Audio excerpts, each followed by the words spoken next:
Hello friends, welcome to exam B. इस video में हम एसएससी पे पहले आए हुए क्वेश्चंस, किसी भी हमारे 3 exams SSC CGL, SSC CHSL और एसएससी सीपीओ में जितने भी हमारे क्वेश्चंस एरर डिटेक्शन से रिलेटेड आए हैं वो वाले क्वेश्चंस हम इस वीडियो में देखेंगे।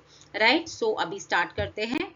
सबसे पहला क्वेश्चन फ्रेंड्स एसएससी सीजीएल 2023 में आया था, Neetu have been waiting for me. जैसे ही हमें पता है, हमें वर्ब मिला यहाँ पे नीतू हैव, और हमें पता है इस वर्ब के लिए सब्जेक्ट क्या है। आप कैसे पता चलेगा सब्जेक्ट क्या है? आप क्वेश्चन पूछेंगे, नीतू हैव बीन वेटिंग ऐसा लिखा है, सो हु हैव या हैज बीन वेटिंग? नीतू एक इंसान है, सिंगल है ना, तो इसीलिए हैव गलत है, यहाँ पे हैज आना चाहिए।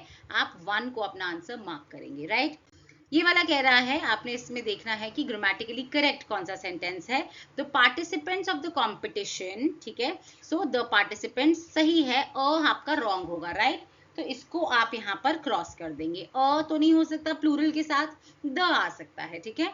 Of the competition, right, so are waiting, अब किसकी बात हो रही है? Who are waiting? Participants are waiting, है ना, ये प्लूरल है तो इसीलिए वर्ब आपका प्लूरल होना चाहिए। सो हैज बीन भी रॉन्ग है, क्योंकि हैज सिंगुलर के लिए यूज होता है, हैव प्लूरल के लिए यूज होता है। राइट, और यहाँ पे है इज वेटिंग, तो ये भी रॉन्ग है। सो सबसे सही आपका जो सेंटेंस है वो है ऑप्शन 1। राइट, अब इसमें एरर फाइंड करेंगे। यहाँ कह रहा है after knowing truth the jury took the right decision in the case, है ना। सो नोइंग ट्रूथ की knowing the truth, particular truth की बात हो रही है ना। So after knowing the truth the jury took the right decision in the case, ठीक है। एरर आपका पार्ट 3, मतलब जो थर्ड ऑप्शन है उसमें है, ठीक है। अब यहाँ पर हमें वो सेंटेंस चूज करना है जिसमें कोई स्पेलिंग एरर्स नहीं है। सो स्पेलिंग एक्चुअली ये डिसएनफ्रेंचाइज्ड में है, और डिसएनफ्रेंचाइज्ड की स्पेलिंग जो करेक्ट है वो ऑप्शन 4 में है। ये स्पेलिंग होती है डिसएनफ्रेंचाइज्ड की। राइट, तो इसमें आपको, इसमें कुछ सीखने का एज सच नहीं है, कोई ग्रामर रूल नहीं है, आपको स्पेलिंग आनी चाहिए। और अच्छा होगा कि अगर आपको ये चीज का मतलब पता है ना, तो आप इजीली मतलब उसकी स्पेलिंग को याद भी रख सकते हैं। डिसएनफ्रेंचाइज्ड का मतलब होता है कि आपको किसी के, आपके जो राइट्स हैं उसको टेक अवे कर लिया है ना। फ्रेंचाइजी दे दी तो मतलब क्या होता है, किसी कंपनी की फ्रेंचाइजी लेनी मतलब उस कंपनी को क्या नाम यूज करने का राइट आपने ले लिया है ना। डिसएनफ्रेंचाइज हो गया तो यानी कि आपसे वो जो हक है उनका नाम यूज करने का, या कोई भी आपके राइट्स हैं वो आपसे ले लिए गए हैं, ठीक है। तो ये मतलब होता है डिसएनफ्रेंचाइज्ड का, ठीक है। अब नेक्स्ट क्वेश्चन देखते हैं। यहाँ बोला है he used to reply that the only place for which he went was the town library, right? So he went to the place, है ना, हम किसी जगह पे जाते हैं to, ठीक है। when you go for something तो मतलब आप उसको अपना एम बना रहे हैं, ठीक है। तो बट वो यहाँ पे जगह की बात कर रहे हैं, कौन सी जगह में गई। सो यहाँ पर ऑप्शन 2 जो है वो करेक्ट आंसर है। राइट, नेक्स्ट देखिए, तो wood cutter felled some trees with hardly many effort at all, है ना। तो यहाँ पे मेनी करेक्ट नहीं है, हार्डली एनी एफर्ट मतलब उसको कोई एफर्ट नहीं लगा, कोई भी एफर्ट नहीं लगा, है ना। So any effort at all. एक और चीज आपको, एक और तरह से आप यहाँ पे एरर निकाल सकते हैं। मेनी का क्या होता है? प्लूरल, मेनी मतलब प्लूरल। सो मेनी एफर्ट्स आना चाहिए था, अगर ये सही होता तो भी, है ना। एफर्ट लिखा है तो एनी आएगा, ठीक है, मतलब क्योंकि एनी के साथ आप सिंगुलर फॉर्म यूज करते हैं, है ना। सो यहाँ पे मेनी रॉन्ग है, आप ऑप्शन 1 को अपना आंसर मार्क करेंगे। इसको हमने 2 तरीके से समझ लिया है। राइट, अब आगे, the river appears to have got its name from the town nearby. तो ये गलत है एक्चुअली, यहाँ पे होना चाहिए the river appears to have gotten its name from the town nearby. ये अगर आप सोल्यूशंस देखेंगे, हो सकता है कि इसमें आपको नो एरर दिखे, पर इसमें एरर है, डेफिनेटली इसमें एरर है।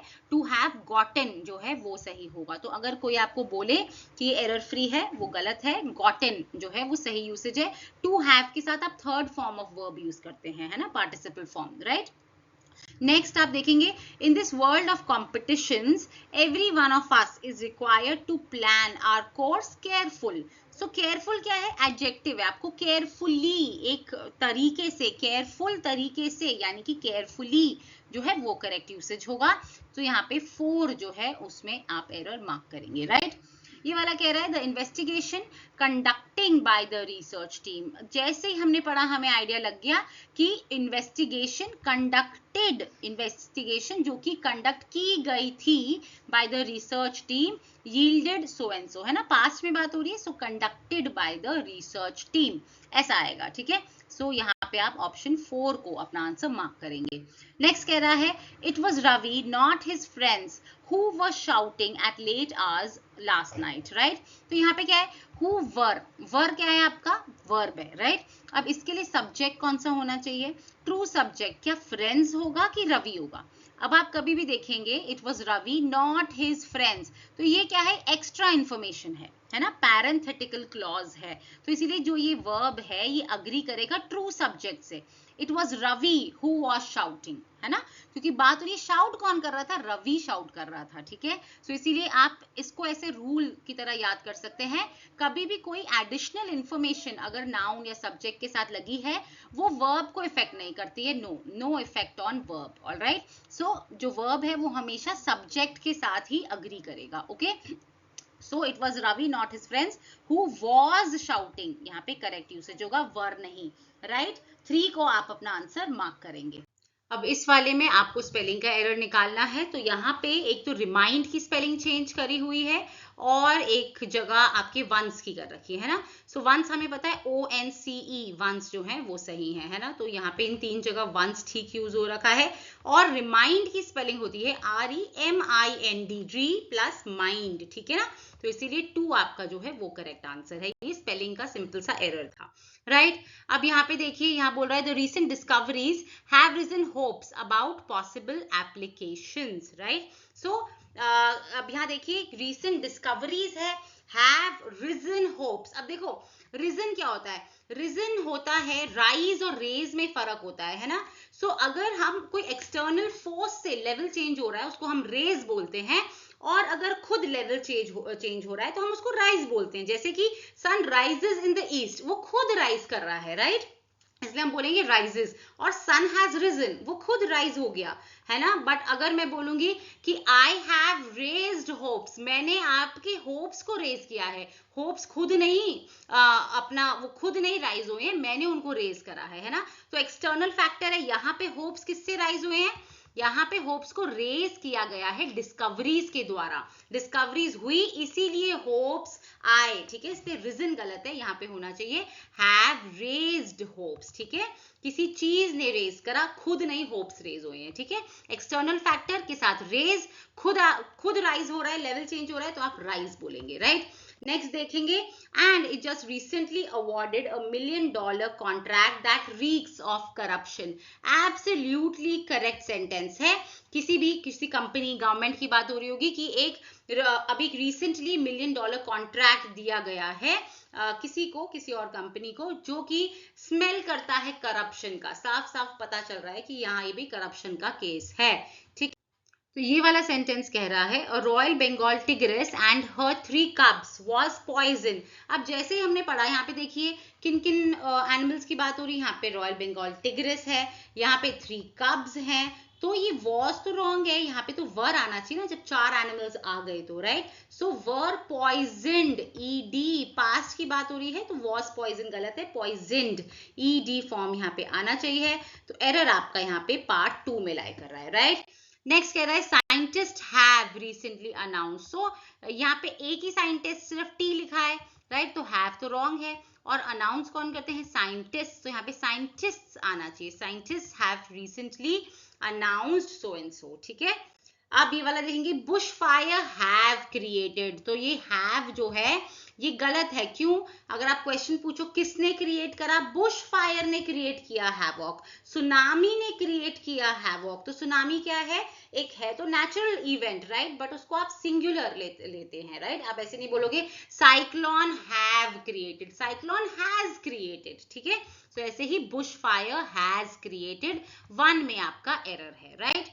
नेक्स्ट है you will never regret this wonderful experience with your life. So no, experience in your life, आप अपने जीवन में कभी भी नहीं भूलेंगे ये वाला एक्सपीरियंस। सो जीवन में कभी नहीं भूलेंगे, इन योर लाइफ, है ना। तो यहाँ पे एरर कहाँ लाई कर रहा है आपका, ऑप्शन 2 में, राइट। नेक्स्ट देखें, The dancer swayed dainty on the stage last night. So swayed dainty, dainty की जगह आप यहाँ पे लगाएंगे daintily, है ना. daintily मतलब कि बहुत ही delicately उन्होंने sway करा. ठीक है. so dainty गलत है क्योंकि dainty एक्चुअली यहाँ पर द फॉर्म जो यहाँ पे पार्ट ऑफ स्पीच है वो एडजेक्टिव है, पर sway उन्होंने कैसे किया, आपको यहाँ पे एडवर्ब लाना है, राइट. daintily, तो यहाँ पर आपका एरर जो है वो पार्ट 4 में लाई कर रहा है, राइट. अब they will not attend the event as they are going away at end of April. So at नहीं, in end of April. अब इसको चेक कैसे करेंगे कि in सही है कि at सही है. So I am going away in April end, है ना. ऐसे बोलोगे ना आप, ये नहीं बोलोगे आप कि on या at April end, है ना. at मतलब उस मोमेंट, है ना.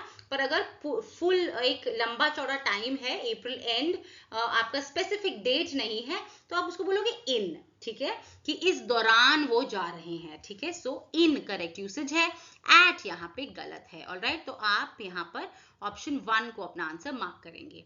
नेक्स्ट देखेंगे, she will have participate in the dance competition by the time her father returns from the tour. ठीक है, तो जब उसके पापा टूर से आएंगे तब तक वो डांस कंपटीशन में पार्टिसिपेट कर चुकी होगी. शी विल हैव पार्टिसिपेटेड, कर चुकी होगी, वो तब तक पास्ट टेंस हो गया होगा, है ना. तो यहाँ पे परफेक्ट फॉर्म यूज होगी, right. So will have participated. ठीक है, वो काम हो चुका होगा. जैसे ही काम खत्म हो जाता है हम उसमें perfect form of tense use करते हैं. ठीक है, सो यहाँ पे 2 को आप अपना आंसर मार्क करेंगे. राइट, यहाँ कह रहा है we feed the horse oats for a week because it had eaten all the hay, है ना. अब जैसे ही आप देखो यहाँ पे फॉर या सिंस लिखा होता है ना, तो आपको पता है यहाँ पे फीड जो है वो गलत है. We have been feeding the horse oats for a week. ठीक है, तो कहीं जैसे ही देखो फॉर है या सिंस है तो हैव बीन वर्ब का आईएनजी फॉर्म आपको लगाना है. ठीक है, यहाँ पे एरर कहाँ लाई कर रहा है, पार्ट 3 में. ओके, बस इस वीडियो के लिए इतना ही फ्रेंड्स. एरर डिटेक्शन के क्वेश्चंस हैं ये कुछ.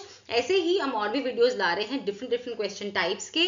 हमारे साथ जुड़े रहें, ये सब वीडियोस देखते रहें. हमारे चैनल को सब्सक्राइब जरूर कीजिएगा और बेल आइकन दबाना ना भूलें, जिससे कि हमारे वीडियो के सारे अपडेट्स आपको मिलते रहें.